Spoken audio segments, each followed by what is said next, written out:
Welcome to the Called Coach podcast. The Called Coach is a movement for all coaches who know they have a calling to make a difference with others, to grow and scale their coaching business in alignment to who they really are, while putting God at the center. For the ones who've known deep inside from a very young age that you are here for more, where society has told you that you're crazy and don't fit in, we're here to tell you that's been the whole point. This is your purpose. It's why we're coaches. It's why we're entrepreneurs. It's why we're leaders. It's why making an impact is important to us. And we do that with the Called Coach approach because we believe coaches are the driving force of transformation in the world, and we always will be. So stay tuned, subscribe so you don't miss an episode, and let's get started. All right, welcome back to another episode of The Called Coach. I am so excited today because we have a special guest with us, Taryn Long. So Taryn specializes in business leadership. He helps nonprofits be able to get the funds that they need to make the contribution that they're out for. So it's definitely in alignment with the mission and the movement that we're creating here. So Taryn, thank you so much for taking the time and coming. It is so awesome to have this conversation with you. Yeah, it's so great to be here with you guys, and I'm super excited about the community that you're creating with this podcast. Yeah, what you guys do is awesome. Yeah, so I want to get started. So before we hit record and before we're family oriented here. We had a 3-year-old or she's 4 now, 4-year-old going through what she was going through.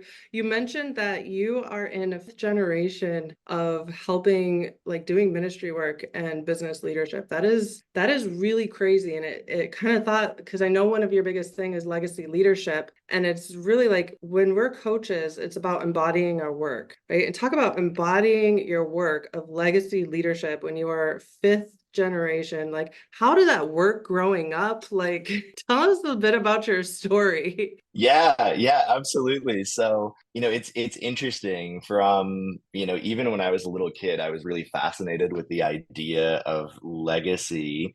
And I learned about generations that had gone before me. And I had the special privilege of being able to know all of my grandparents. And I actually met most of my great grandparents, and remember spending time with, different ones of them. My great grandparents were Salvation Army. They were brigadier generals. They led all these different ministries in different areas. And my great maybe 2 or 3 grandparents were also in the Salvation Army. So history there. Lots of family and missions, serving all over the world. Different people in business, running churches. And so, yeah, just lots of background in all of that. And my dad was very extreme, just like his dad was. I was homeschooled growing up. My parents were actually both homeschooled growing up. Totally unheard of for that generation. And it was really about just investing in the next generation. My great grandparents, my grandparents, my parents just handing down everything they knew. And I remember my mom at one point recently telling me that her and my dad had this perspective that by the time we were 13 years old, they wanted to have taught us everything they knew. And from that point forward, we were going to learn together. And they legitimately did that. I was 7 years old when I was running my first fundraisers, going door to door of houses, making presentations, raising tens of thousands of dollars at 7 years old. Wow. Before I was 9 years old, my dad taught me how to do telemarketing, how to do fundraising. I was working in his, marketing office, folding letters, and then even at an early age, from 10 to 15, I lived in the country of Haiti and was part of leading people through these extremely transformative experiences, like hundreds of people that came down over that 4 years time, and just got the real life experience and practice of coaching people and leading them through that transformation. And so it was definitely an interesting upbringing, and really exciting to go through that even in my early years before adulthood. Wow, that's amazing. Now I've done a lot of things. I lived about 2 blocks away from a Salvation Army in Michigan, and definitely did all the after school programs and the summer programs and all that, mostly probably for the free daycare. You seem to be much more in that world, but yeah, it was awesome. So I love that. Got really good at those video game tournaments. I don't know if they had those, but Yeah. in pool tournaments. But yeah, man. So how did you go Well, it's from? interesting. Oh, go ahead. No, I was just going to say, something that's interesting that a lot of people don't realize, and this is, one of my specialties as I help to coach people is, nonprofits specifically is how to fundraise. Most people that attended programs like that or whatever else, they don't realize what went into making all of those things happen. And, my great grandfather, I remember him sharing that when they were running their Salvation Army, whatever it was, community center, they worked a lot with people in addiction recovery. They had a $17 a month budget, and that was to run their entire ministry and to feed his family and provide for their housing and everything else. That was what they got to do everything. And so he had to learn how to fundraise. He played the trumpet and he would play on the corner of the street, and he would raise money to cover all the expenses of the ministry and everything else.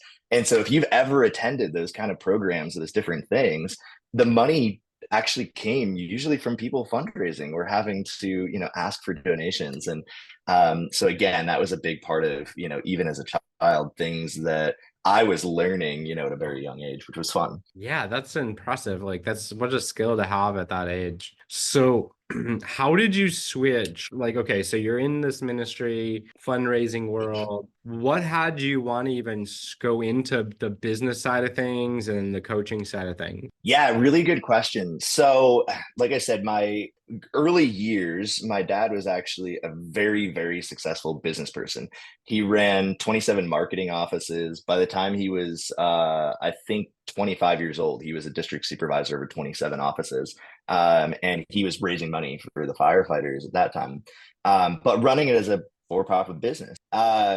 After he ended up actually coming back to the church, he had left the church. We went into ministry. We spent 4 years living in Haiti as a family. And I got to learn and see just a lot of what that life was like. We came back to the States, and my family and I started an organization to help churches and help people be equipped to be able to do the work that they're supposed to be doing. How do you actually do ministry? How do you get onto the community? How do you relate to different people? And also to connect people together. And what I learned through over 15 years of working in that ministry and helping to run that is how much coaching is needed, how much people need that help, and they need people to come alongside them. There's so many people that want to do great things in life and just don't have the skills, or they don't have the cheerleader, or they're doing it alone and they don't have the community. And through that time, I worked with hundreds of different ministries, churches, nonprofits, doing lots of crazy stuff. And what I found, and I think you guys shared about this in your first podcast episode, is that oftentimes as coaches, we have to go through something hard, or we do go through something hard, and we climb the mountain and we get to the top, and we want to say, like, it wasn't for nothing, that I can forge a path that other people can walk along. And what I found running this nonprofit is both my dad and I were very overwhelmed, very stressed, burnt out. We were great at what we did, but I only knew one side of what it meant to be a successful business owner or a successful person in ministry. And my dad ended up actually developing heart issues. A year and a half later, COVID hit, and we just did what we always did. Like, let's just work harder. Let's grit our teeth. And we were working 20 to 22 hours a day. I slept at on my desk in my office for 6 months trying to help people, trying to serve others. I didn't see my family for almost 6 months unless they were doing ministry things with me. And at the end of COVID and beginning of 2021, my dad actually got COVID and died. And we had been serving and running ministries and businesses, consulting businesses, other things together for years. And that was like my pit. I completely spiraled. I was doing amazing things. Like that year after my dad died, I grew our revenue like 30% that year, increased staff. But in the middle of that, I was neglecting my marriage, my family, wasn't taking care of my health. I didn't have anybody ever teach me how to grieve. And I was trying to figure out, how do I carry on my dad's legacy? How do I be the person I'm supposed to be? How do I help other people? And I was lacking a whole set of skills on how to be a healthy person in the middle of all of that. And so that's really when, about 6 months after my dad passed away, I really felt like God showed me that I wasn't supposed to be running my own ministry anymore. I was supposed to bring on a new CEO for our family ministry, spend a year training him.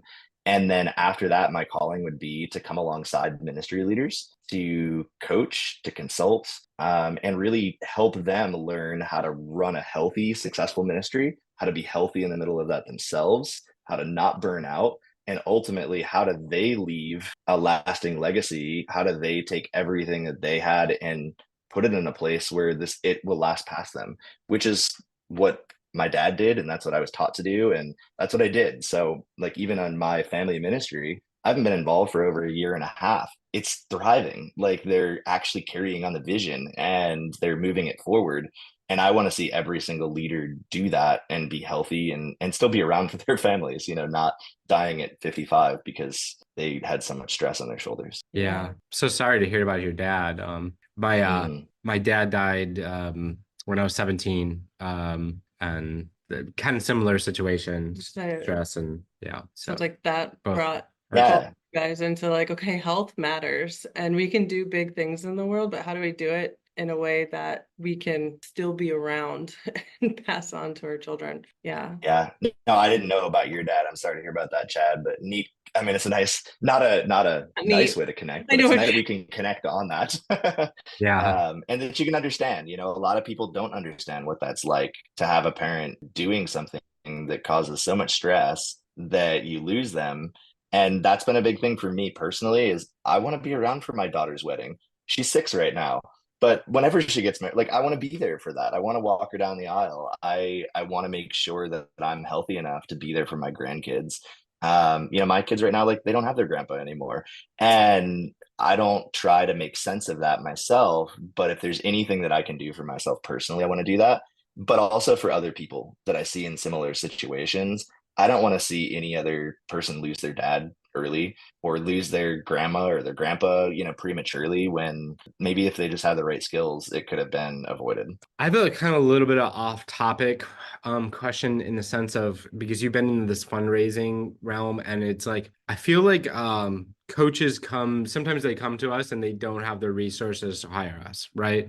And maybe you've had that too. And then it's like they kind of have this like shame and like looking good or looking bad about going and like actually raising funds or they don't know what to do. Like I feel like there's just a lot of like there's like the effort and energy just kind of depletes as soon as it's like I don't have the money. Like what would you say to coaches that are kind of in that situation? They know they need the support and the guidance to kind of get to the next level, but they don't currently have the money in their bank account. Yeah, I would say find it. Encourage people to find that money. There's been times where I've done coaching programs and I didn't have the money in my bank account. I went out and I asked other people if they would help fund it for me, knowing that this is what I'm supposed to do. When you are called to do something, nothing will stop you. And I think that's a big thing. I know that's a big thing in your heart is coaching um, people who are called to do this. When you have a calling in your life, nothing's going to stop you from doing it. And so talk to people if you need to, put it on credit cards, take the step of faith. And I know when I've taken those steps and I've done those things, that's where I find the transformation. When I'm holding back, just nothing seems to move. It's stuck, right? Sometimes we just have to take that step of faith is a little bit scary and we just step out and we do it. I remember one of my first programs that I invested in, it was around 25 or $30,000. I didn't have it. I might have had 10,000 in my bank account, and that was there to pay my mortgage for the month. And I made the step to do it, and within 3 days, I had a $10,000 client come in the door. And then not long after, I had another $10,000 client. And about 6 months later, I had a $67,000 client. And so, it's sometimes you just got to take the step and just trust that if that's what you're supposed to do, everything else will fall into line afterwards. And don't be afraid to ask other people. I think that would be my other piece of advice is it's okay to go and ask other people to invest in your vision. And sometimes it can feel overwhelming to ask people to invest in you. You'll get to a point where you're even okay with that. But if you're feeling uncomfortable to have somebody like invest in you, ask them to support your vision. People will support vision if they believe in it and they can come alongside of it with you. So know what it is that you're called to do. Why are you called to coach? Why are you called to do this? What's your story? Who are you called to help? And if you can share that with people and get other people on board with that vision, then they'll support it. It reminds me so much of when I first got started in the first big investment that I made. I literally I came from nothing, zero, like food stamps, ghetto story, right? Like this was way back. And I knew like I was going through a divorce at the time. I was previously married, and I knew that I needed to do that. Like there was just like you said, when you're called, like you know it. And the more you try to push it away and pretend it's not there and like, oh no, but I got to do this, the thing that makes sense, right? I'm a single mom. What would make sense is to go get a job and go take care of your kids and do what you got to do. But there was like, I need to invest in this and go this path. And I literally went business to business asking the owners if there was anything that I could do to raise money to start my business. From, I don't care if it was cleaning toilets, I will wash your windows, I will put, do social media for you.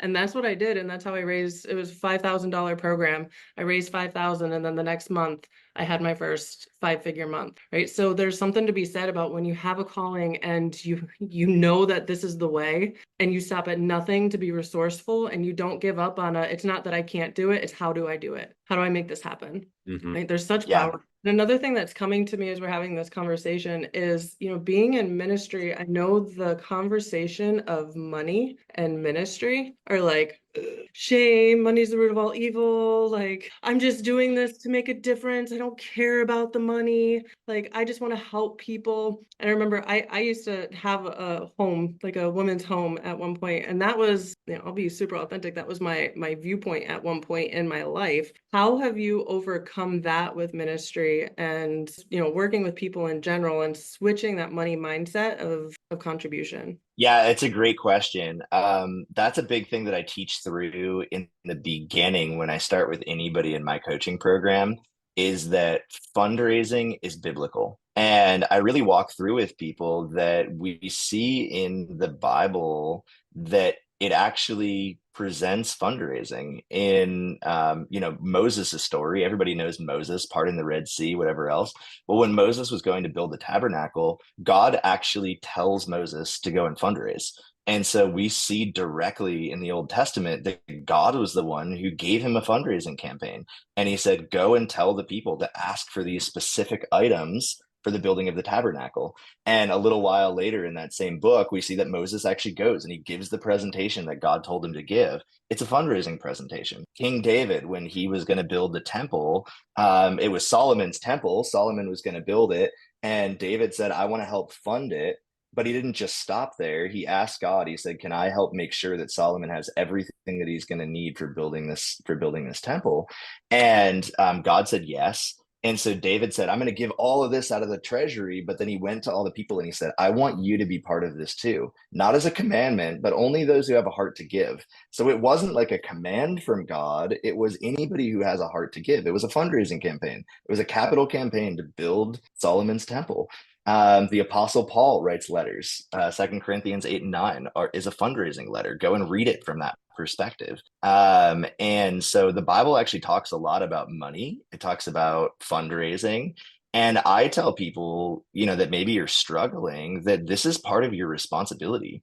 James 1:27 says that religion that is pure and faultless, which religion, right? We got kind of get like triggered by that word sometimes, maybe. But the religion that's pure and is faultless is to look after widows and orphans in their distress and to keep yourself from being polluted by the world. So we're called to take care of people. We're called to help people. And Proverbs 31, 8 and 9 tells us to speak up for those who won't speak for themselves or can't speak for themselves. There's a lot of people, they can't speak up for themselves. They don't have the skill set that we have. They don't have the access to the people that we have access to. And so we're told to speak up for those people, to defend the rights of the poor and the needy. How do we defend them? Well, they need funding, they need advocacy, they need people to come alongside and help. And so it's actually completely scriptural And then the last piece that I encourage people, with that money mindset of asking for money is the fact that God blesses those who give. And I think it's a universal principle. We see it in scripture for sure, but I feel like it's not just for Christians or, godly people. It's a principle that's placed into the universe that what you sow, you'll reap. And whatever you put out there is going to come back to you. If we want people to be blessed, if we want people to be able to receive something back, they have to have places to give. And if they are going to have places to give, we have to tell them where they can give. We have to give those opportunities for people to be able to sow somewhere. And so why not sow into your organization? So I know that was a long answer, but yeah, a was lot amazing. packed in there. Yeah. Well, and then it's even like God even says like it's the one area at a time. Yeah, Nowhere else. I don't have the scripture to quote it right now, but I'm like I've done so much, and even recently that's just an area that God has put on my heart to start really getting and narrowing in like biblical wealth principles and what that means. And I think it's a big conversation that people who really are out to make a difference with people to stop looking like money is bad, but start looking at like the more money that people give you, the world is a better place, right? absolutely. Yeah. And when I talk to ministries and nonprofits, like I know, at least for me, when I was in that world and I was running a nonprofit, I knew, I mean, for the last 10 years, if somebody wrote me $1 million check, I would have it spent within 3 months. I already knew exactly how I was going to spend it. If somebody wrote me a $10 million check, I already knew exactly how I was going to spend it. Money was never the issue of being able to like do work. There was always work to go around, I guess is what I'm saying. Like money was one of those biggest like holdbacks. And, I would say to, one of the things you were talking about, Chad, is like, as we're making money, as we're building wealth, sometimes we have the question of like, where do we give it? And how do we make sure that it's being used well? My encouragement is invest in people with vision. I'd go back to the exact same thing that I said on the other side. People will invest in you if you have vision. If you want to give money, invest in people with vision. Well, let me ask you that. So, how do you know? So, sometimes people, how do you know to find somebody else with vision? Or how do you know maybe do it yourself? Like, how do you know that? And then, is there maybe like some tactical structure things of like, if we were gonna create our own nonprofit, like like what would be the steps of going and doing that? Yeah, it's a great question. So I would encourage, rather than going and creating a nonprofit from scratch, like if you've never been involved in that world before, spend a few years working alongside somebody else who's doing it. The people who just jump in, it's just like businesses, 50% or more will fail within the first couple of years. If you can learn from somebody else who's already doing it, you'll be that much more successful. So if you have it on your heart to work with people who are, maybe victims of human trafficking, or you have, people who are working in a particular country or doing education or whatever the different thing is, find somebody who's already doing that and come alongside them. Offer to volunteer, offer them your services. If it's something you're really passionate about, maybe give them a free coaching seat in your coaching program and bring them in and invest that way. But in the same way, learn from them, learn what it is that they're doing. The best way to learn a new skill is by doing it and learning from people who are successful, whether that's in the coaching industry or that's in the nonprofit space. As far as finding the right people with vision, I think you just start asking the questions and you find people that are already doing the work, not just talking about doing the work. I think that's a big difference is there's a lot of people that talk about doing things but don't actually do them. I think you want to find people that are actually doing things. That was one of the things, like people loved investing in my dad in particular in the ministry that he did, because he got more accomplished in a day than anybody else you will ever meet. Like he would set these enormous visions.